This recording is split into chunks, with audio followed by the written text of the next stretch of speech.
In this video, you're going to learn all about the MoSCoW prioritization technique. What does it mean and how we can use it in real practice? The MoSCoW method is a prioritization technique used in management, business analysis, project management, and software development to reach a common understanding with stakeholders on the importance they place on the delivery of each requirement. It is also known as MoSCoW prioritization or MoSCoW analysis.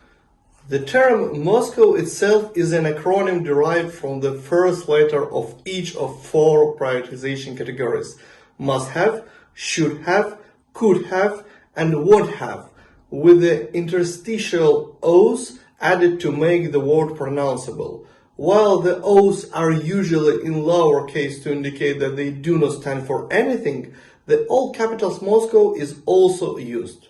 All requirements are important, but they are prioritized to deliver the greatest and most immediate business benefits early. Developers will initially try to deliver all the must-have, should-have, and could-have requirements, but the should and could requirements will be the first to be removed if the delivery timescale looks threatened. So, the first M is must-have.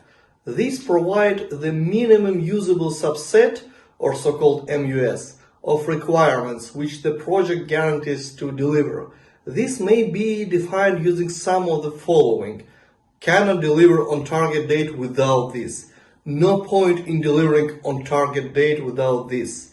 If it were not delivered, there would be no point deploying in the solution on the intended date. Not legal without it. Unsafe without it. Cannot deliver the business case without it. Ask the question, what happens if this requirement is not met? If the answer is cancel the project, there is no point in implementing a solution that does not meet this requirement. Then it is a must-have requirement.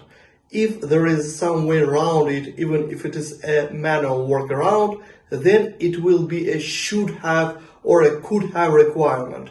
Downgrading a requirement to a should-have or could-have does not mean it won't be delivered, simply that delivery is not guaranteed. Let's check should-have characteristics. So, should-have, important but not vital, may be painful to leave out, but the solution is still viable, may need some kind of workaround, including management of expectations, some inefficiency and existing solution, paperwork, and so on. A should-have may be differentiated from a could-have by reviewing the degree of pain caused by its not being met in terms of business value or numbers of people affected. Then, could-have characteristics. Could have, wanted or desirable, but less important, less impact if left out compared with a should-have. And the last is won't have. One benefit of the MoSCoW method is that it's placed several initiatives in the won't have category. This helps manage expectations about what will not be included in specific release or other time frame you're prioritizing for. Placing initiatives in the won't have category is one way to help prevent scope creep. If initiatives are in this category, the team knows they are not to be a priority for this specific time frame. Some initiatives in the won't have group will get prioritized in the future, while others are not likely to happen at all. Some teams decide to differentiate between those by creating a subcategory within this group. Let's resume all about what we have talked.